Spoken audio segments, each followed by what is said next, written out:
Hi dears, welcome back. ನಾನು cilia. ಇವತ್ತಿನ ವಿಡಿಯೋದಲ್ಲಿ ಪ್ರೋಟೀನ್ ರಿಚ್ ಆಗಿರುವಂತಹ ಒಂದು ದೋಸೆ ರೆಸಿಪಿಯನ್ನು ನೋಡೋಣ. ಅದರ ಜೊತೆಗೆ ಸೂಪರ್ ಆಗಿರುವಂತಹ ಒಂದು ಚಟ್ನಿಯನ್ನು ಸಹ ನಾನು ನಿಮಗೆ ತೋರಿಸ್ತಾ ಇದ್ದೀನಿ. ಈ ದೋಸೆ ಬೆಳಿಗ್ಗೆ ಬ್ರೇಕ್ಫಾಸ್ಟ್ಗೆ ಅಥವಾ ಡಿನ್ನರ್ಗಾಗಿ ಸಹ ನಿಮಗೆ ಉಪಯೋಗಿಸ್ಬೋದು. ಮಕ್ಕಳು ಕೂಡ ತುಂಬ ಖುಷಿಪಟ್ಟು ತಿನ್ನುವಂತಹ ಒಂದು ದೋಸೆ ಇದು. ನನ್ನ ಈ ವಿಡಿಯೋ ನೋಡ್ತಿದ್ದಂಗೆ ನಿಮಗೆ ಇಷ್ಟ ಆದರೆ ಪ್ಲೀಸ್ ಲೈಕ್ ಮಾಡಿ, ನಿಮ್ಮ ಫ್ರೆಂಡ್ಸಿಗೆ, ಫ್ಯಾಮಿಲಿ ಮೆಂಬರ್ಸಿಗೆಲ್ಲ ಶೇರ್ ಮಾಡಿಕೊಡಿ. ನನ್ನ ಈ ಚಾನಲನ್ನು ನೀವು ಫಸ್ಟ್ ಟೈಮ್ ನೋಡೋದಾದರೆ ಪ್ಲೀಸ್ ಒಮ್ಮೆ ಸಬ್ಸ್ಕ್ರೈಬ್ ಮಾಡಿ. ಪಕ್ಕದಲ್ಲಿರುವ ಬೆಲ್ ಬಟನ್ ಕೂಡ ಪ್ರೆಸ್ ಮಾಡಿದರೆ ಮುಂದೆ ನಾನು ಹಾಕುವ ವೀಡಿಯೋಸಿದು ನೋಟಿಫಿಕೇಷನ್ ನಿಮಗೆ ಸಿಗುತ್ತೆ. ಈ ದೋಸೆಗೆ ಬೇಕಾದ ಇಂಗ್ರೀಡಿಯೆಂಟ್ಸನ್ನೆಲ್ಲ ಫಸ್ಟಿಗೆ ರೆಡಿ ಮಾಡೋಣ. ಒಂದು ಬೌಲಲ್ಲಿ 1 ಕಪ್ ಬೆಳ್ತಿಗೆ ಅಕ್ಕಿ, 1 ಕಪ್ ಇಡೀ ರಾಗಿಯನ್ನು ತಗೊಳ್ತಾ ಇದ್ದೀನಿ.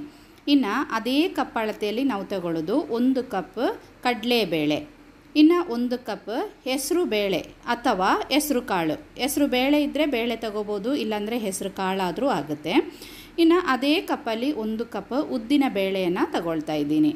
ನೋಡಿ, 1 ಕಪ್ ಉದ್ದಿನ ಬೇಳೆಯನ್ನು ಸಹ ಹಾಕಿದ್ದೀನಿ. ಇನ್ನು 1 ಕಪ್ ಮಸೂರ್ ದಾಲನ್ನು ಹಾಕ್ತಾ ಇದ್ದೀನಿ.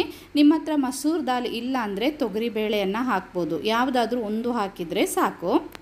ಇನ್ನೊಂದು ಸರ್ತಿ ಹೇಳ್ತೀನಿ: ಅಕ್ಕಿ, ರಾಗಿ, ಕಡಲೆಬೇಳೆ, ಹೆಸರು ಕಾಳು, ಉದ್ದಿನಬೇಳೆ, ಮಸೂರ್ ದಾಲ್.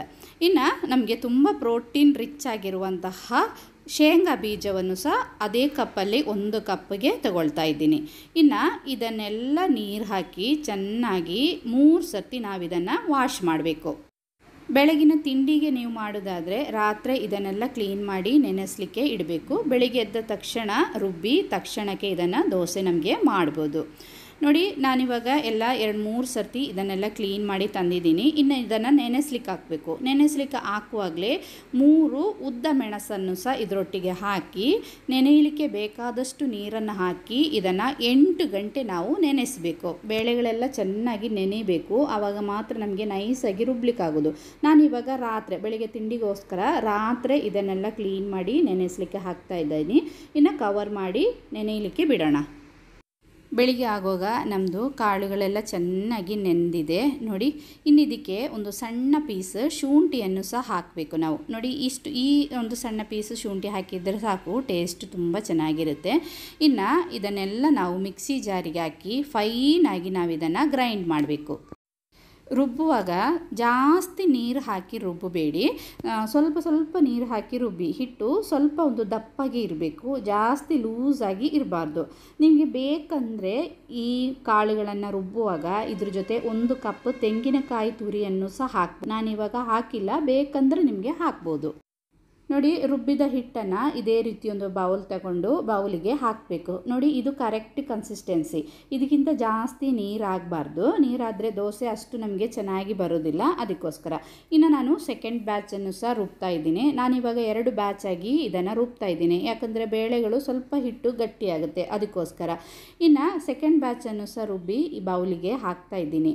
ಇದಕ್ಕೆ ನಮ್ಮದು ಮಿಕ್ಸಿ ಜಾರನ್ನು ಕ್ಲೀನ್ ಮಾಡಿ ಒಂದು ಸ್ವಲ್ಪ ನೀರನ್ನು ಹಾಕಬೇಕು. ಜಾಸ್ತಿ ನೀರು ಹಾಕಬೇಡಿ, ಒಂದು 1/4 ಕಪ್ಪಷ್ಟು ನೀರನ್ನು ಹಾಕಿದ್ದೀನಿ.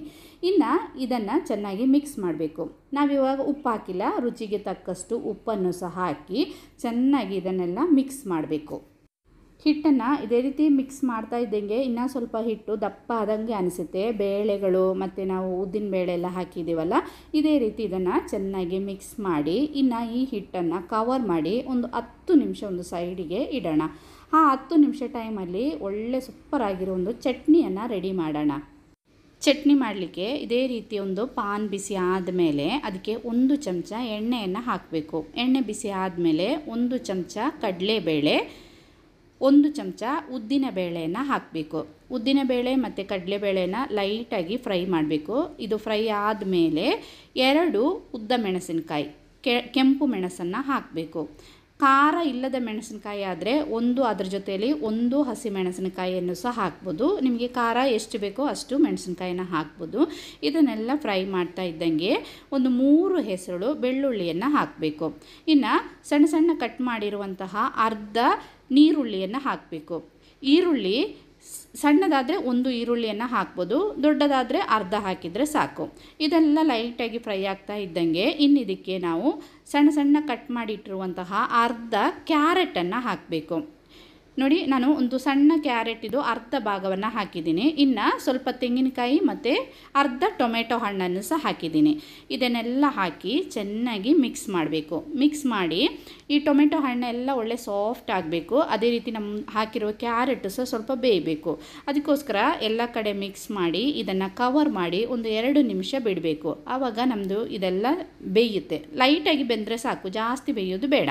ನೋಡಿ ಇವಾಗ 2 ನಿಮಿಷ ಆದ ತಕ್ಷಣ ಇದೆಲ್ಲ ಬೆಂದಿದೆ. ಇನ್ನೊಂದು ಸರ್ತಿ ಇದನ್ನೆಲ್ಲ ಮಿಕ್ಸ್ ಮಾಡಿ ಇನ್ನು ಇದನ್ನು ತಣ್ಣಗಾಗಲಿಕ್ಕೆ ಇಡೋಣ. ತಣ್ಣಗಾದ ಮೇಲೆ ನಾವು ಇದನ್ನು ರುಬ್ಬಬೇಕು. ನೋಡಿ ಇವಾಗ ನಮ್ಮದು ಕ್ಯಾರೆಟ್ ತೆಂಗಿನಕಾಯಿ ಎಲ್ಲ ತಣ್ಣಗಾಗಿದೆ. ಇನ್ನು ಇದನ್ನು ಮಿಕ್ಸಿ ಜಾರಿಗೆ ಹಾಕಿ ನೈಸಾಗಿ ನಾವು ಇದನ್ನು ರುಬ್ಬಬೇಕು. ರುಬ್ಬುವಾಗ ಇದೇ ಸೈಜಲ್ಲಿ ಒಂದು ಸ್ವಲ್ಪ ಹುಣಸೆ ಹಣ್ಣು ಮತ್ತು ರುಚಿಗೆ ತಕ್ಕಷ್ಟು ಉಪ್ಪನ್ನು ಸಹ ಹಾಕಿ ಸ್ವಲ್ಪ ನೀರು ಹಾಕಿ ಇದನ್ನು ರುಬ್ಬಬೇಕು. ನೋಡಿ ರುಬ್ಬಿದ ಚಟ್ನಿಯನ್ನು ಇದೇ ರೀತಿ ಒಂದು ಬೌಲಿಗೆ ಹಾಕ್ತಾ ಇದ್ದೀನಿ. ಈ ಹದಕ್ಕೆ ನಾವು ರುಬ್ಬಬೇಕು. ನೋಡಿ ನಮ್ಮದು ಚಟ್ನಿ ಕಲರ್ ಎಷ್ಟು ಚೆನ್ನಾಗಿದೆ. ಕ್ಯಾರೆಟ್ ಎಲ್ಲ ಹಾಕಿ ಮಾಡಿದಂತಹ ಈ ಚಟ್ನಿ ತುಂಬ ಟೇಸ್ಟಾಗಿರುವ ಚಟ್ನಿ. ಇದು ನಮಗೆ ಇಡ್ಲಿ, ದೋಸೆ, ಚಪಾತಿಗೆಲ್ಲ ಚೆನ್ನಾಗಿರುತ್ತೆ. ಇನ್ನು ನಾವು ಸಾಮಾನ್ಯ ಚಟ್ನಿಗೆ ಕೊಡುವಂತಹ ಒಂದು ಒಗ್ಗರಣೆಯನ್ನು ಸಹ ಈ ಚಟ್ನಿಗೆ ಹಾಕಿ ಮಿಕ್ಸ್ ಮಾಡಿದರೆ ನಮ್ಮದು ಚಟ್ನಿ ರೆಡಿ ಆಯಿತು. ಒಮ್ಮೆ ಆದರೂ ಈ ಚಟ್ನಿಯನ್ನು ನೀವು ಟ್ರೈ ಮಾಡಲೇಬೇಕು. ನೋಡಿ ಚಪಾತಿಗೆ ಸಹ ಸೂಪರ್ ಆಗುತ್ತೆ ಇದು. ನೋಡಿ ಇದನ್ನೆಲ್ಲ ಒಗ್ಗರಣೆ ಹಾಕಿ ಮಿಕ್ಸ್ ಮಾಡಿ ಸೈಡಿಗೆ ಇಡೋಣ. ನಮ್ಮದು ಚಟ್ನಿ ರೆಡಿ ಆಯಿತು. ಇನ್ನು ನಮಗೆ ದೋಸೆಯನ್ನು ಮಾಡೋಣ. ದೋಸೆ ಕಾವಲು ಬಿಸಿ ಆದಮೇಲೆ ಅದಕ್ಕೆ ಸ್ವಲ್ಪ ನೀರನ್ನು ಇದೇ ರೀತಿ ಸಿಂಪಡಿಸಬೇಕು. ಮತ್ತು ಒಂದು ಟಿಶ್ಯೂವಲ್ಲಿ ಆ ನೀರನ್ನೆಲ್ಲ ಹೊರಸಿ ನಾವು 1.5 ಚಮಚ ಹಿಟ್ಟನ್ನು ದೋಸೆ ಕಾವಲಿಗೆ ಹಾಕಬೇಕು. ನೋಡಿ ಇದೇ ರೀತಿ ಹಿಟ್ಟನ್ನು ಹಾಕಿ ನಾವು ಈ ರೀತಿ ದೋಸೆಯನ್ನು ಸ್ಪ್ರೆಡ್ ಮಾಡಬೇಕು. ನಾವು ನೀರು ಹಾಕಿ ಫಸ್ಟಿಗೆ ಕಾವಲಿಯನ್ನು ಕ್ಲೀನ್ ಮಾಡೋದ್ರಿಂದ ನಮಗೆ ಇದೇ ರೀತಿ ಈಸಿಯಾಗಿ ದೋಸೆಯನ್ನು ಸ್ಪ್ರೆಡ್ ಮಾಡಲಿಕ್ಕೆ ಸುಲಭ ಆಗುತ್ತೆ. ಇನ್ನು ಈ ದೋಸೆ ಮೇಲೆ ನಿಮಗೆ ಬೇಕಂದರೆ ಒಂದು ಸ್ವಲ್ಪ ತುಪ್ಪವನ್ನು ಹಾಕ್ಬೋದು. ಇಲ್ಲಾಂದರೆ ಎಳ್ಳೆಣ್ಣೆ ತುಂಬ ಹೆಲ್ತಿಯಾಗಿರುವಂತಹ ಎಳ್ಳೆಣ್ಣೆಯನ್ನು ಹಾಕಿದರೂ ಸಹ ಚೆನ್ನಾಗಿರುತ್ತೆ. ಅಥವಾ ತುಪ್ಪವನ್ನು ಸಹ ಹಾಕಿ ಅದನ್ನು ಮಗಚಿ ಹಾಕಿ 2 ಸೈಡು ಒಳ್ಳೆ ಕ್ರಿಸ್ಪಿ ಥರ ಇದನ್ನು ಬೇಯಿಸಬೇಕು. ನೋಡಿ ನಮ್ಮದೀಗ ದೋಸೆ ರೆಡಿ ಆಯಿತು. ಇದನ್ನು ತೆಗಿಯೋಣ. ಅದೇ ರೀತಿ ಉಳಿದಿರುವ ಹಿಟ್ಟಿಂದ ನಮಗೆ ದೋಸೆ ಮಾಡೋಣ. ಪ್ರತಿ ಸತಿ ದೋಸೆ ಮಾಡುವಾಗ ಸ್ವಲ್ಪ ನೀರನ್ನು ಹಾಕಿ ಒಂದು ಟಿಶ್ಯೂವಲ್ಲಿ ಇದೇ ರೀತಿ ಕ್ಲೀನ್ ಮಾಡಿದರೆ ನಮಗೆ ಈಸಿಯಾಗಿ ದೋಸೆಯನ್ನು ಮಾಡಬಹುದು. ತುಂಬಾ ಪ್ರೋಟೀನ್ ರಿಚ್ ಆಗಿರುವ ಅದೇ ರೀತಿ ಹೆಲ್ತಿಯಾಗಿರುವ ಆರೋಗ್ಯಕರವಾದಂತಹ ಒಂದು ದೋಸೆ ಇದು. ನಿಮಗೆ ಬೆಳಿಗ್ಗೆ ತಿಂಡಿಗೆ ಅಥವಾ ರಾತ್ರಿ ಡಿನ್ನರಿಗೋಸ್ಕರ ಆದರೂ ಇದನ್ನು ಉಪಯೋಗಿಸ್ಬೋದು. ನೀವು ಇವಾಗ ಡಯಟ್ ಎಲ್ಲ ಮಾಡೋರಾಗಿದ್ದರೆ ತುಪ್ಪದ ಬದಲು ಒಂದು ಸ್ವಲ್ಪ ಎಳ್ಳೆಣ್ಣೆಯನ್ನು ಹಾಕಿ ದೋಸೆ ಮಾಡ್ಬೋದು. ಅದು ಸಹ ತುಂಬಾ ಟೇಸ್ಟಿಯಾಗಿರುತ್ತೆ. ನೋಡಿ ನಮ್ಮದು ದೋಸೆ ಎಲ್ಲ ಇಲ್ಲಿ ರೆಡಿ ಆಯಿತು. ಮಕ್ಕಳು ಕೂಡ ತುಂಬ ಖುಷಿಪಟ್ಟು ತಿಂತಾರೆ. ಬಿಸಿ ಬಿಸಿಯಾಗಿ ತಿಂದರೆ ತುಂಬಾ ಚೆನ್ನಾಗಿರುತ್ತೆ ಇದು ದೋಸೆ. ನಾವು ಮಾಡಿರುವಂತಹ ಕ್ಯಾರೆಟ್ ಚಟ್ನಿ, ಈ ದೋಸೆ ಆಹಾ ಏನು ಟೇಸ್ಟ್ ಅಂತೀರಾ.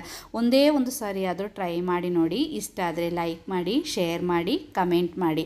ಇವತ್ತಿನ ವಿಡಿಯೋದಲ್ಲಿ ಇಷ್ಟೇ. ಇನ್ನೊಂದು ವಿಡಿಯೋದಲ್ಲಿ ಬರ್ತೀನಿ. ಟಿಲ್